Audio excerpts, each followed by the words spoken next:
네, 안녕하세요. 코드블랙 TV를 시청해주시는 블랙님들. 자, 시장이 반등을 했습니다. 이제 의미 있는 반등이었어요. 네, 이번에는. 그래서 정말 이번에야말로 정말 이게 찐 반등. 그러니까 사실상에서 뭐 V자 반등은 아니어도 이 상황에서 이제 추가 하락은 좀 제한될 가능성이 높냐에 대해서 한번 살펴보도록 할 거고, 결국에는 FOMC 이후에 역시나 변화가 좀 많이 좀 발생됐다라는 거를 좀 볼 수 있을 것 같아요. 그래서 이런 부분까지 좀 FOMC 과연 어떤 건지 한 번 더 좀 복기를 해보는 시간 좀 갖도록 할 거고, 그래서 지금 어쨌든 반등에서는 기술주 역시나 강세를 보여주었고, 반도체도 강세를 보여주었지만 결국에는 이제 쇼커버 장세를 기대해 볼 수 있다라는 거, 요거까지도 한번 좀 체크해 보도록 하겠습니다. 그리고 역시나 가장 중요한 거, 요거 기술적으로 확인되는 부분, 결국 급락에는 체크할 거는 딱 두 가지다라는 거를 좀 한번 말씀드리면서 마감하도록 할 텐데, 자, 일단 FOMC에서 긴축 종료에 대해서 사실상 금리 동결은 기정사실화된 거였습니다. 그래서 이제 시장에서 좀 중심이 되는 건 과연 파월 의장이 이게 기자회견에서 좀 어떠한 색을 좀 띠면서 말을 할까에 대해서 좀 이제 사람들의 관심이 컸죠. 근데 사실상 조금 전체 흐름 맥락으로 봤을 때는 확실하게 뭐 긴축이 종료된다 이런 시그널을 보내지는 않고 좀 매파적이었다라고 좀 볼 수 있어요. 그러나 발언 곳곳을 보면 원론적인 수준을 넘어서 좀 예상했던 것보다는 덜 매파적이었다, 즉 이제 비둘기적인 부분이 있었다라고 좀 판단이 되면서 시장은 또 그렇게 좀 받아들였고, 그래서 여전히 아직까지도 긴축의 효과가 완전히 나타나지 않고 있다. 현재 금리가 막 5.0에서 5.25까지 올렸는데, 그렇게 좀 얘기를 하면서 인플레이션이 최근에 하락하긴 했지만 2% 목표치에 도달하기 위해서는 여전히 갈 길이 지금 멀다고 좀 평가를 하였고, 또 금리 인하는 시기상조라는 식으로 언급을 하였어요. 그렇죠? 그래서 시장의 인하 기대를 조금 이제 차단하는 좀 입장을 유지하였고요. 그러나 최근 장기 금리 상승, 장기채 이거죠. 자, 10년물 국채 금리가 조금 문제가 되면서 시장에 영향을 계속 미쳤어요. 이게 뭐 5.0 돌파하고 그렇죠. 07년 이후에 또 한 거진 십몇 년 만에 이렇게 좀 된 거니까.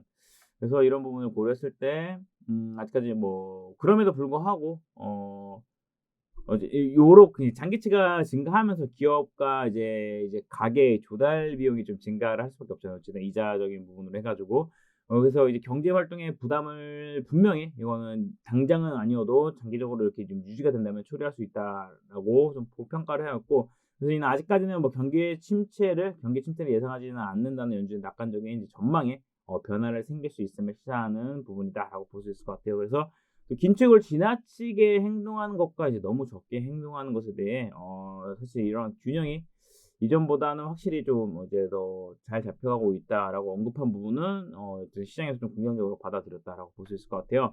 최근에 시장 금리 상승 그리고 증시 급락과 같은 금융시장 불안 등이 지난 9월 FOMC에 비해 추가 금리 인상의 필요성을 낮추고 있는 것으로 좀 해석이 가능하고, 이게 막 확실하게 어쨌든 시장이 좀 과도하게 좀 해석을 할 수 있기 때문에 어쨌든 여지를 남겨주면서 마무리를 하였지만 결국에는 긴축 종료에 대한 부분이 조금 더 무게를 실리고 있다. 근데 뭐 그렇다고 당장 인하가 되는 건 아니고, 그래서 인하 시점을 뭐 지난번과 똑같이 시장에서는 아마 내년 하반기쯤에 진행이 되지 않을까, 한 두 차례 정도 그렇게 좀 보고 있는 상황입니다. 그래서 그 과정 중에 좀 해결돼야 될 부분이 물론 뭐 이스라엘에 대한 전쟁 관련도 있지만, 그래서 한번 봐야죠. 이제 어떻게 좀 이렇게 뭐 쉘터 주거비라든지 이런 부분도 봐야 될 것 같고, 결국에는 뭐 CPI 소비자 물가 같은 경우도 좀 체크를 해봐야 될 것 같습니다. 그래서 지속적으로 연착륙이냐 견착륙이냐에 대한 싸움 속에서 어찌됐든 이번에 급락 이후에 의미 있는 반등이 나와 주었고, 그런 부분은 좀 확실하게 볼 수 있다라고 볼 수 있을 것 같아요. 그래서 FOMC 이후에 어떤 변화가 가장 컸냐? 네, 강달러 종료. 지속적으로 1,350원이 계속 넘나들고 있었잖아요. 근데 이 부분이 아마 오늘 NDF 관련돼서 보니까 지금 1,340원 이하까지도 출발할 것 같아요.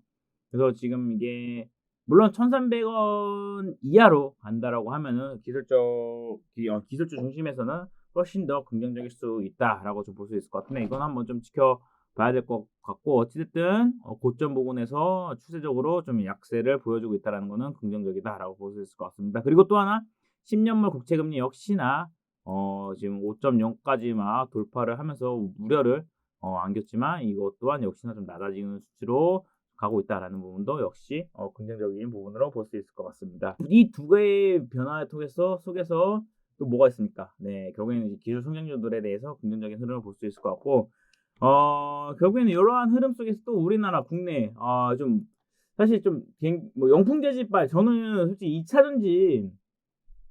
전지 쪽에 사실 공매도가 제일 크게 지금 작용을 하고 있잖아요. 어쨌든 그들이 다 이 시가총액 상단에 좀 자리 잡고 있고, 그래서 이들에 대한 거는 사실상 영풍 재질발 해 가지고 이제 포스코 그룹이라든지 에코프로 그룹이 이제 미수 신용 금지 증거금 100%를 올린 게 가장 크게 좀 작용을 하였고, 이로 인해서 또 명분 또한 신용이 높았어요. 그런 명분도 뭐 공매도 세력들이 될 수 있을 것 같고, 모든 환경 자체가 공매도들에 대해서 긍정적인 환경을 만들어 주고 있었다라는 부분입니다. 그래서 이런 부분이 어쨌든 이제서야 금융당국이 또 발벗고 나서는데, 그러니까 참 해먹을 만큼 다 해먹고 나서 또 이렇게 되는 부분도 참 그렇죠. 좀 늘 안타깝죠. 그래서 사실 공매도가 아예 맞아요. 근데 공매도를 전면 금지하는 것보다 그거를 개선한다는 거예요. 그냥 무차별적인 거랑 아니면 상한 기간 이런 거를 좀 손보자는 거예요. 그러니까 그냥 그것만 손봐도 훨씬 더 지금 원래 공매도 투자가 굉장히 위험해요. 이게 쫓치는 게 사실 어려운데, 어쨌든 지금 뭐 비관론자들은 지금 또 이런 반등을 또 비관론으로 쳐다보고 있을 겁니다. 그래서 늘이라는 게서 비관론이 좋냐, 낙관론이 좋냐, 사실 가장 좋은 건 유연한 거예요. 근데 여기서 뭐 한쪽에 치우치잖아요. 특히 차라리 투자를 할 거면 낙관론이 낫습니다. 왜냐면은 여러분이 비관론적으로 보면 대세 상승이라는 거를 누리지를 못해요. 오르면 계속 언젠가 또 빠지겠지라는 생각만 있어가지고. 근데 자, 시장은요, 여러분 10년간이 아니라 몇십 년간 그래도 꾸준하게, 코스닥은 이제 뭐 IT 버블이라든지 좀 논외로 볼 수 있는 게 좋은 것들 다 코스피를 올려서 그래요. 그래서 성장에 대한 기준치를 보자면은 코스피를 오는 것 같은데 어때요? 그냥 꾸준하게 올랐습니다. 상승을 해왔어요. 근데 여기서 만약에 지속적으로 여러분이 비관론으로 봤잖아요. 뭐 이거 투자를 하지 마세요. 그냥 비관론 하실 거면은 그냥 그 순간 비관론은 그 비관론을 맞춘 거에 대해서 그냥 그거 맞추고 끝이에요. 그 다음 스텝이 없어요. 그래서 그런 부분 좀 고려해서 좀 봐주실 필요가 있다라는 거고, 그리고 또 하나, 지금 제가 신용장고 한번, 제가 이거는 아마 다른 사람들은 이런 걸 잘 안 해요. 근데 이거를 늘 급락이라든지 체크를 해요. 저는 이게 늘 스크랩을 해놓고. 근데 자, 지금 수준이 어느 정도 수준이냐? 자, 지난 1월에 우리가 오스테인 플란트라든지, 하여튼 뭐 그때는 뭐 안트로젠이었나?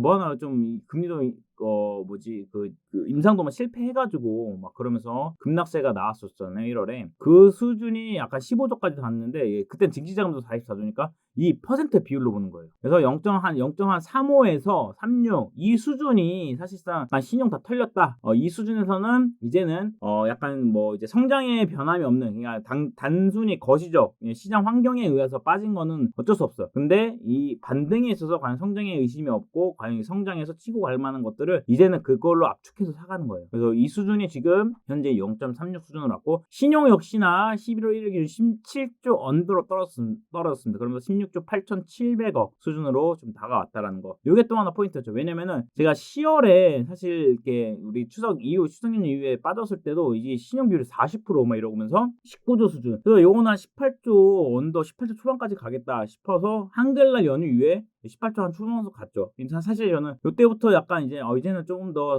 슬슬 좀 분할로 삼아도 되겠다 싶었는데, 여전히 좀 불안했던 건 요거 0.39 요 정도였고, 그러면서 하나 좀 확인했던 게, 역사적으로 이게 10년 선에 닿으면은 파는 게 아니거든요. 이건 제가 여러분께 좀 안내를 한번 드렸었는데, 10년물에 닿으면은 팔고 떠날 게 아니에요. 여기서 이제 버티는 거예요. 버티면은 갑니다. 역시나. 그렇죠? 코로나 때 특수성으로 이제 한번 빠졌다가 친 건데, 보통은 10년물에 닿으면은 그냥 이거는 그냥 여기는 사야지라는 관점으로 가시면 됩니다. 그게 또 확인이 됐었던 부분이고, 그래서 어쨌든 의미 있는 반등이 이렇게 좀 나와주면서, 일단 11월 어느 정도까지 돌릴지 몰라요. 또 중간에 어떤 변수가 나올지 모르지만, 이제는 빠질 거에 대한 우려보다는 이제 반등에 좀 무게를 두고, 대신 이제 포트 좀 압축해 나가면서 뭐 성장주 부분, 성장 쪽에 있잖아요. 뭐 로봇이면 로봇, 뭐 2차전지, 반도체 아웃퍼폼이 좀 더 강하게 좀 이어지는데, 이게 아마 확산이 되면서 좀 나타날 가능성이 높으니까 좀 참고해 주시면 될 것 같고, 제가 반도체 관련돼서는 패키징, 그다음에 옵사트 요쪽에 보면서 제 영상 보시면은 확인이 가능합니다. 그래서 리플로 장비 제가 세세하게 좀 다뤄 놓은 거 참고해서 보시면 될 것 같고, 그래서 프로텍, 그다음에 STI, 그다음에 PSK 홀딩스, 그리고 패키징 관련돼서는 하나 마이크론까지 해 가지고